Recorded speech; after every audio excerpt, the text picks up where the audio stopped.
Salut amis, j'espère que vous allez bien, moi ça va super top. Et aujourd'hui je voulais profiter en fait de cette magnifique lune en cancer pour vous faire une vidéo sur un petit concept que j'ai réfléchi l'autre jour pendant que je faisais une petite balade en fait. Et je vous raconte tout ça parce que c'est assez intéressant. Le concept en fait c'est planifier, structurer son mois selon les cycles lunaires justement et le signe de transition de la lune et relier tout ça en fait avec les arcanes majeures du tarot et les équivalences entre les arcanes majeures et les signes où passe la lune justement, sans plus attendre. Alors, quel est le premier signe traditionnellement du zodiaque? J'ai fait un petit dessin du zodiaque qui est pas fini, je dessine encore des petits trucs dessus, mais comme ça va aider parce que j'ai des couleurs. Normalement on dit le zodiaque qui commence avec le signe du bélier. Donc le bélier, premier moment en fait du cycle du zodiaque, on pourrait dire que ça commence n'importe quand et que de toute façon c'est un continuum, c'est un serpent qui se mord la queue. Mais on va dire qu'il commence avec justement la naissance de la vie, le bélier. Quelle est la carte du bélier dans le tarot? L'empereur en fait. Et du coup, quelle est l'analogie? En fait, le signe du bélier, en fait, la lune en bélier, ça va être la graine. Ça va être la graine qui va faire germer tout le cycle qu'il va y avoir dans la lunaison à venir. Et du coup, en fait, cette graine, il faut savoir où c'est qu'on la plante et il faut savoir quelle graine on va planter, quel est l'arbre en fait qu'on veut voir pousser. Et pour ça, en fait, il faut l'énergie de l'empereur.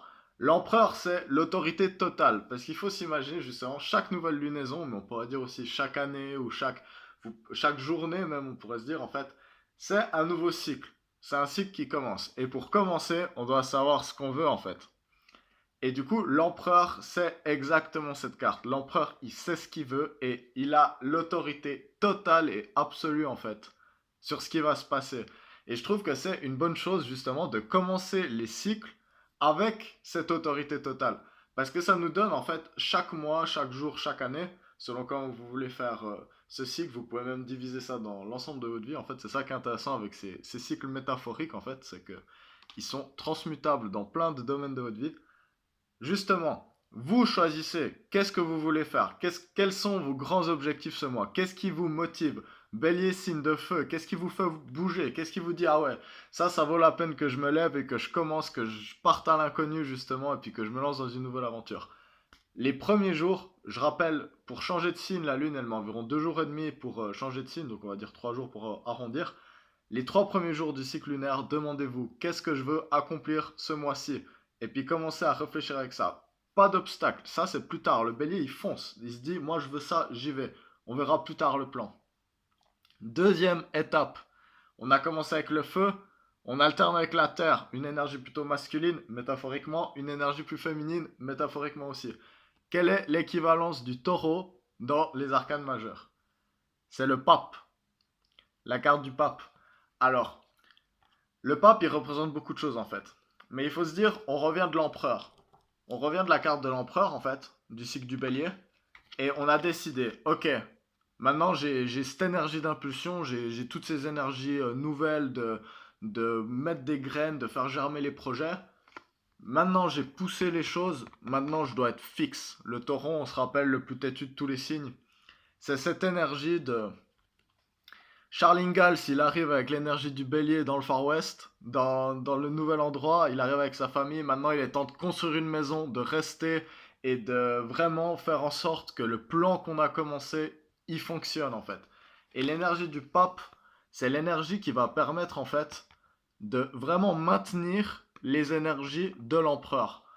Et non seulement il les maintient, mais le pape avec l'énergie du taureau en fait, va y avoir vraiment cette idée de d'admirer en fait ces énergies qu'on a lancées dans le cycle. Comme si l'empereur il décidait, chaque mois vous pouvez décider, maintenant c'est ce mois ça va être ça, maintenant ce mois je fais ce projet, je fais ça, je fais ça.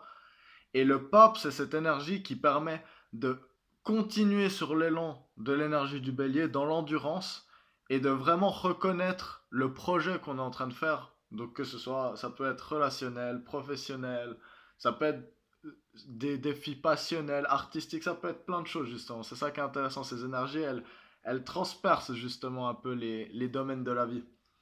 C'est pour ça que c'est très intéressant. Ensuite, On a créé notre royaume, on a décidé comment il serait, on l'a construit, on a continué, on a bâti le projet, on l'a admiré, on a profité. Le taureau, c'est aussi une énorme énergie de profit. Qu'est-ce qui se passe?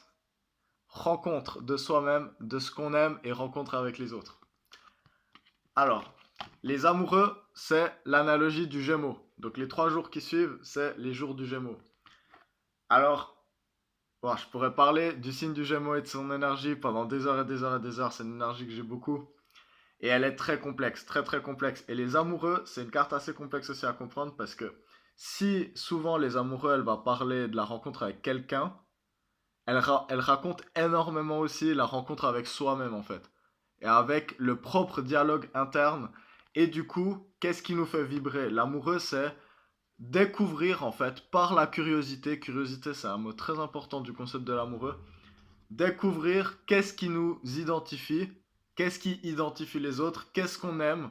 Et souvent, par exemple, justement par analogie avec la découverte de l'autre, en fait, je découvre quelqu'un, on se rappelle tous nos premiers amours. Il y a une phase qui est énorme, par exemple, dans les premiers amours, c'est avoir quelqu'un avec qui discuter de tous les aspects de la vie, en fait. Et de réaliser que, ah, moi j'aime ça, toi t'aimes ça, moi j'aime les olives, toi t'aimes pas du tout, c'est marrant, on n'est pas pareil. Et en fait, les amoureux, ils sont représentés par 2 cartes, par 3 personnages, donc l'ange Gabriel, Adam et Ève. Et en fait, on pourrait penser que Adam, symboliser la raison, en fait, ce qui est logique. Et Ève, c'est plus justement ce qui nous fait vibrer à l'intérieur, le cœur, le choix du cœur. Et en fait, on pourrait se dire que, par exemple, si je prends l'exemple des olives, en fait, on pourrait se dire, ah, mais moi j'aime les olives, cette personne, elle aime pas les olives, on va pas s'aimer. Parce que moi je suis un, elle est zéro, il n'y a pas une égalité, il y a pas une égalité en fait. Sauf que justement, ce qui est intéressant, c'est que dans le choix du cœur, la raison, c'est pas ce qui justement est intéressant. Et du coup, dans tout ce monde qu'on a bâti, dans tout ce projet qu'on a, et puis qu'on apprend et qu'on apprend à découvrir, et puis comment on se découvre au travers de ce projet, justement, on apprend qu'est-ce qui motive notre cœur, qu'est-ce qui nous fait vibrer, et puis qu'est-ce qui appartient à nous-mêmes. Et du coup, tout ça nous mène à la 4e énergie, la dernière dont je vais parler dans cette vidéo, le 4e élément qu'on n'a pas encore parlé. Si le bélier était le feu, l'impulsion, le taureau, la terre, la possession, les traditions, et les gémeaux, l'air, la découverte, la curiosité et la sociabilité, on passe au cancer, l'énergie actuelle du jour où je tourne cette vidéo, avec le chariot. On retourne dans les énergies cardinales, donc le cancer ouvre une nouvelle saison l'été, donc signe avec beaucoup d'énergie, et le chariot en fait, c'est la découverte des émotions profondes grâce au travail des amoureux justement, grâce à ce travail de curiosité, de recherche, on a compris ce qui nous faisait vibrer et ce qui nous faisait pas vibrer, les oppositions justement avec les 2 sphinx qui se complètent, on a compris une notion du bien, du mal, de ce qui est l'autre, ce qui est moi en fait, et en moi quelles sont les différentes choses. Et le chariot, c'est cette énergie qui nous donne la pêche en fait, pour aller chercher exactement ce qu'on a besoin et ce qu'on veut en fait, ce qu'on a découvert qu'on voulait via les énergies de l'amoureux.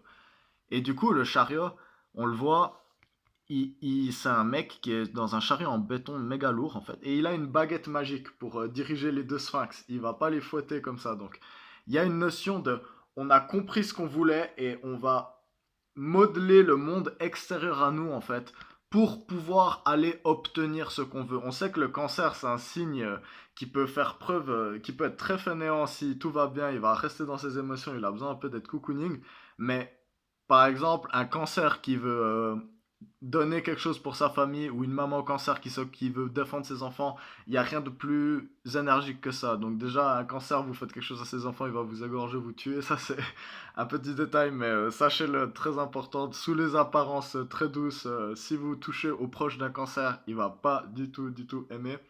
Mais on le sait aussi, un cancer amoureux, il va remuer ciel et terre pour avoir ce qu'il veut, pour avoir sa sécurité. Donc l'énergie du chariot, c'est cette énergie du cancer. On revient dans des énergies plus actives. On a commencé à construire le royaume.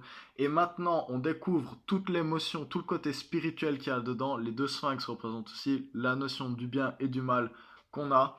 Et tout ça nous prépare justement pour les énergies à suivre et le nouveau cycle feu, terre, eau, air, eau qu'on va suivre dans la prochaine vidéo avec les énergies du lion, de la vierge, de la balance et pour finir du Scorpion. Et là, on va déjà être beaucoup plus, maintenant qu'on a construit notre royaume avec nos émotions et tout, comment on va incorporer ça avec la rencontre avec l'autre. Donc ça va être les 4 signes suivants. Donc j'espère que vous avez aimé ce concept de vidéo. Moi, j'ai eu un peu cette idée, j'ai trouvé l'analogie tellement parfaite en fait pour comprendre que j'ai trouvé que c'était une bonne idée de vous faire cette vidéo et du coup qui sera en 3 parties avec finalement je vais finir aussi avec Sagittaire, Capricorne, Verseau et Poisson pour finir le cycle et commencer la nouvelle lunaison.